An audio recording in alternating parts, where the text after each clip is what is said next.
Hey everybody, welcome back to the channel. I'm Tennessee Fats and I'm going to stop this intro right here because I want to do a new message, which is a message of thanks.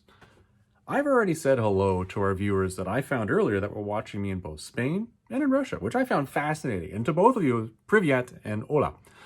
Today though, I want to widen that a fair amount because what I'm finding on this relatively young channel is I'm not getting analytics spat out at me by YouTube. And this is, by the way, YouTube spitting at me, in case you were curious what that hand action was. And they're telling me that I'm getting viewers from other parts of Europe.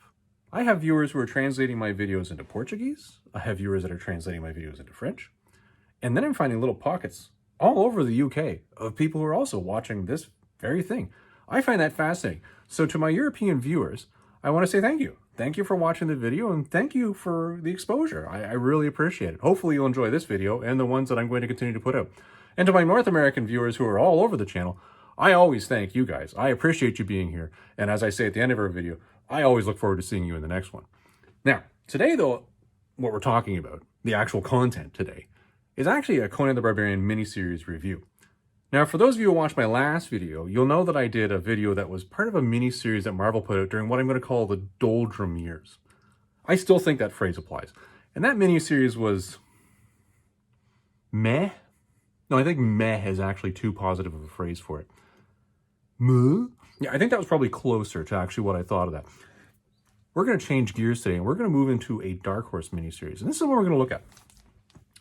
Conan and the Demons of Khitai. Khitai, I don't care. We're going to call it Khitai for the purpose of this video, and that's what we're going to go with. This is an interesting one, and it's kind of funny that Dark Horse chose to do this.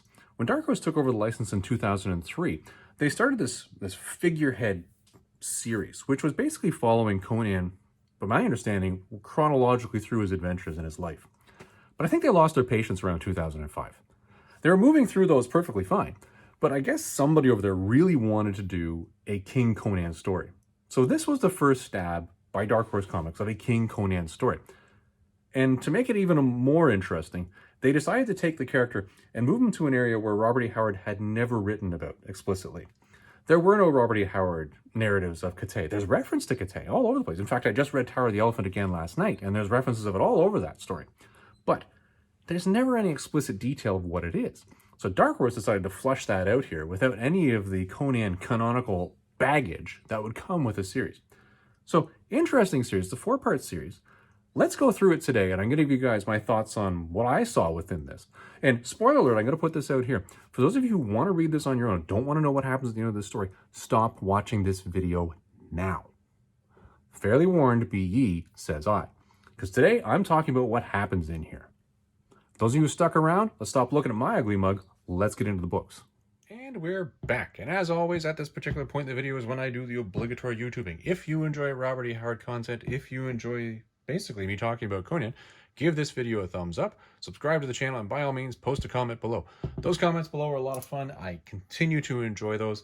And I actually got some good feedback on the last video I did, which was about the miniseries, talking about how the Conan the Usurper one was actually what we figured was a read adaptation of a couple issues of Savage Sword, which honestly, I hadn't put those two together. I hadn't drawn that correlation. So by all means, continue to post those comments. They are a lot of fun and I enjoy getting those. So without any further ado, let's start looking at what we're talking about today.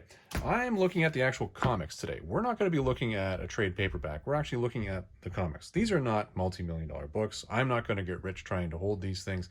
So we're going to actually thumb through these today. I like these, and I like the feel of these, and I like the actual way Dark Horse put these out. I think when they moved from Marvel, the license from Marvel to Dark Horse, I think you saw a real upgrade in the quality of the books that were being put out. So by way of context, and I got this from actually reading through the editorial letter or the intro at the back of issue 1, is the idea of this particular series was that Conan, as I mentioned in the intro to this video, was already being covered as basically a chronological story of his life in the series, which was good. But they decided they wanted to bump this ahead because they figured it'd be years before they got to King Conan at the rate they were going at. And I'll talk to those other books, the actual Dark Horse Conan books, on another day when we get into more detail on those. But that's why they jumped to this. And the Khitai issue, why did they take this and why did they take a story out to Khitai? Well, this is an interesting one. And they make a very clear point to this in the back of this when the editor was commenting. The idea here was they were trying to build an entire, let's just call it quote-unquote Asian division of the Hyborian Age. And they did actually make that reference in here, and that's not me making that phrase, that's them.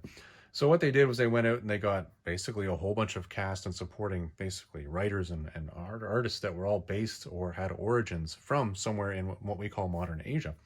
And they got them together to actually create this. Robert E. Howard had flushed out the Hyborian world, I guess, over on the west side of it. So they were now trying to flush out the east side of it. Interesting. It's really interesting. And you'll see this as you get through the story that they really were developing that area. And they really were doing a good job of actually saying, this is what's going on. So that gives you context of what's going on here, why this happened. Let's start into the book here, and I'll give you the actual story of what's happening through the story. You start off with Conan basically admitting, and he's with his men, and the art, by the way, you'll see this is very good. They're heading into Khitai, and they're heading into Khitai because he's been invited. He and a bunch of his soldiers, are not a huge group by any means, because somebody from Khitai has come to him and said, hey, listen, we want to build up a trade relationship with your kingdom. So he goes over and says, sure, let's talk. And bad things start happening right away. The majority of his men are killed by this crazy turtle thing right off the bat. This does not go well. They're all dead. And Conan, it's interesting, is his response isn't, okay, that's a monster. He's angry that something killed his men, and he's looking at his men. He's not a happy boy about this. So he decides to kill this monster thing on his own and says, yeah, let's just finish this off. Bit of battle in this one. And I believe it's Pallantides. Yes, Palantine. I could be pronouncing that wrong. I don't know. This is his primary lieutenant to the majority of the King Conan stories as well. And he somehow has survived. Conan finds himself met with a bunch of people, actual soldiers from Khitai, as you can see it right there. And there's some dialogue where neither of them understands the other person's language. And somebody decides to slice across his chest. Generally, words are always better than violence. I'm just going to throw that out here because things don't go well. Conan loses his poop and kills a whole bunch of people and is subsequently knocked out and finds himself waking up with Pallantides beside him. And the two of them are healing. And there's a slave that's working with him that speaks his language because she was a slave in the Western world earlier. And they're just trying to converse and figure out what's going on. And Conan explains, well, I was invited here. What the heck? Why are you guys attacking me? And this is just ridiculous. And then she says, well, you're in prison right now. And they look up and there's, as you can see, ninjas up on the roof. So really, you're starting to see the flushing out of the whole story here. You're seeing the flushing out of basically what this place is that they've moved to, because here's Conan telling his story of how he's invited.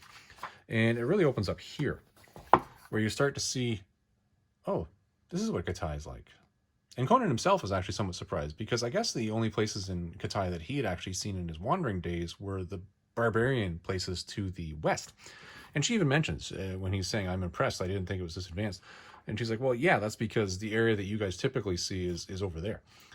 We tend to keep ourselves, in a smaller area and build up. And this is how we develop our own nation, which is kind of a fascinating way of contrasting with the Hyborian Western world that Conan is from. Anyways, Conan is put in front of the local king. He says, listen, I was given this map, and suddenly things seem to go a little bit south, where he's like, no, this is a bad map. This doesn't take you to the right place. And there's a whole bunch of misunderstandings. And things basically escalate in typical barbarian fashion, with Conan trying to solve everything with violence. Don't get me wrong. I'm not bashing Conan in this one. I do enjoy my Conan solving things with violence. And this, I think, was actually, when I'm commenting on King Conan, I think this was actually a pretty good walkthrough of what King Conan would be. He would be responsible to his men. He would be actually going out and trying to develop his country and trade relations.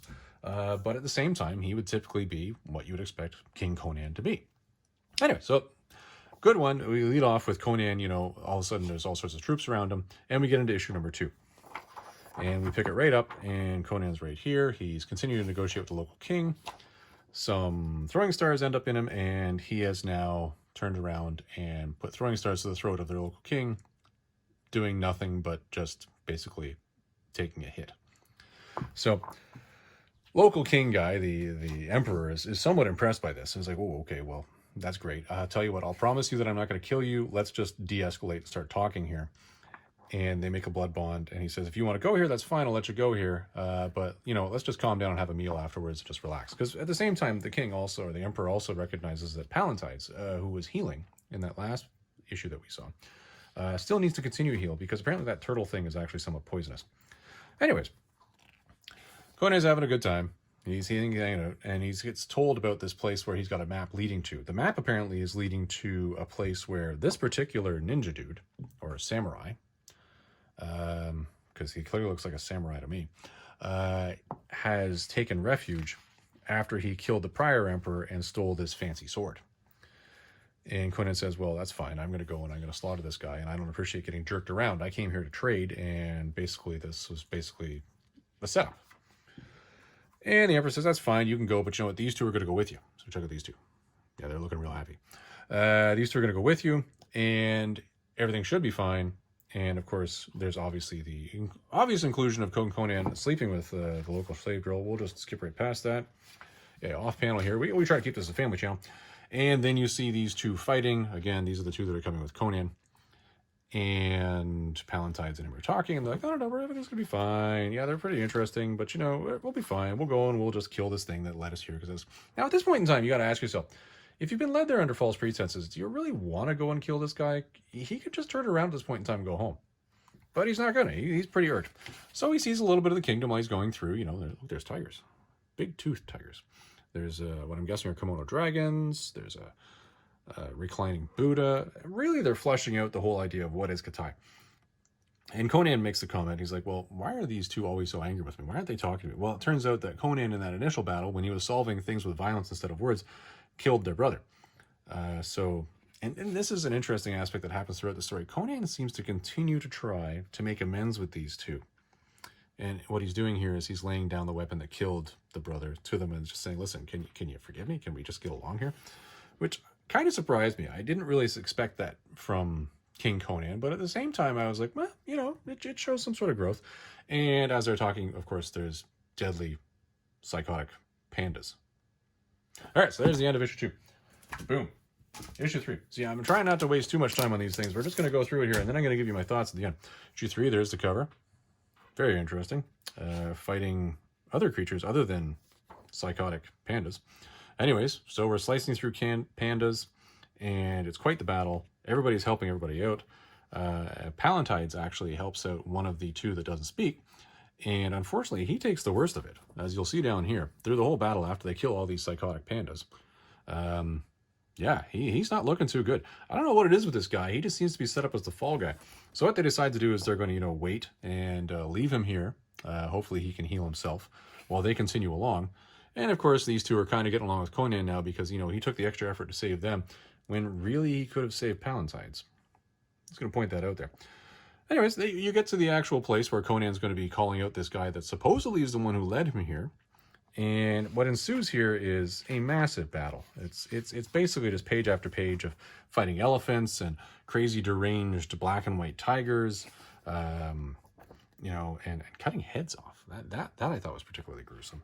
The gutting this one, poor thing. And I still don't grasp exactly how they killed the elephant that we did. And at the end of the day, what they find out is the dead brother has been reanimated as a zombie and promptly goes and kills his two siblings. We won't bother going through that. It just happens, okay? Oh, and by the way, they did kill the elephant. Still not entirely sure how that happened.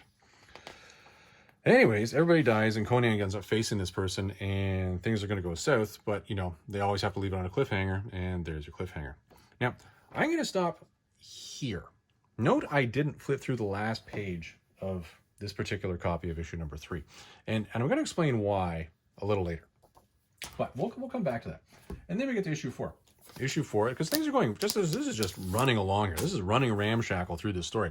Conan is fighting out this dude with his crazy sword, and effectively, we start the story with Pallantides, nice segue, finding himself being cared for and getting a story basically as an allegory of what's happening, or what's happened thus far, in a very cool style. Like, I think this is pretty neat.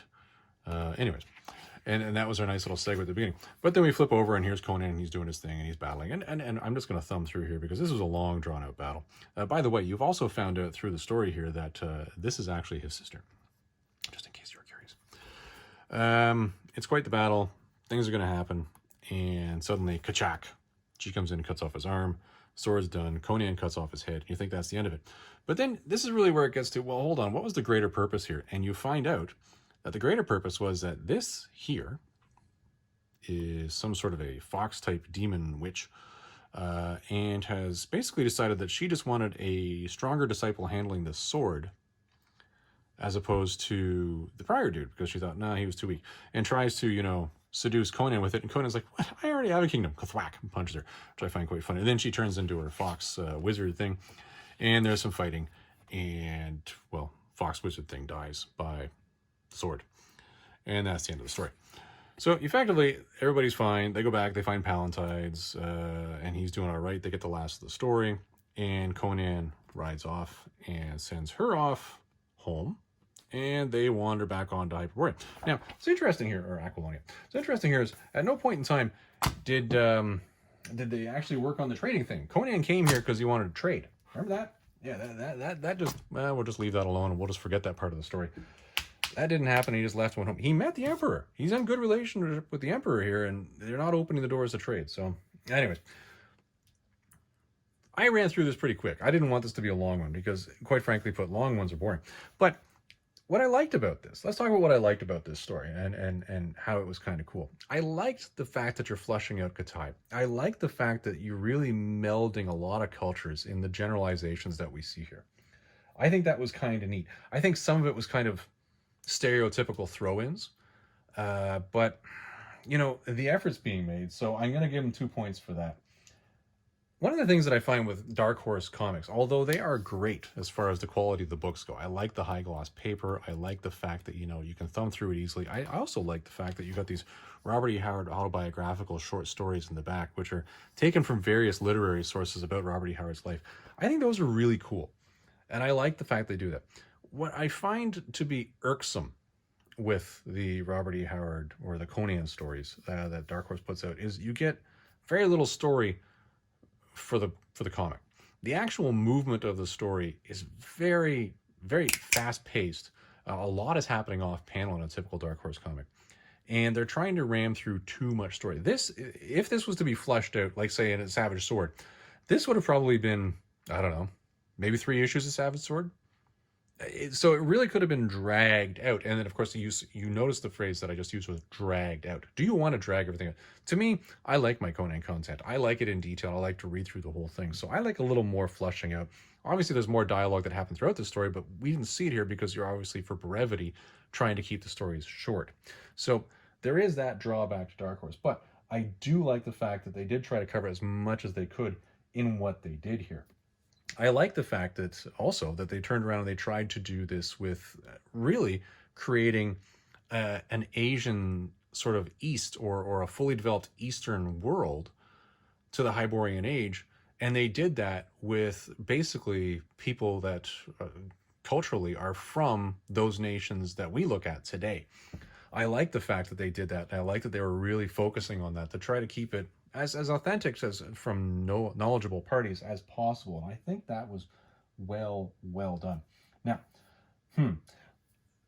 one of the things that sort of made me, despite the fact that there's brevity in the stories, I think they spent too much time trying to make Conan apologetic for killing the brother of those two that were forced to accompany him.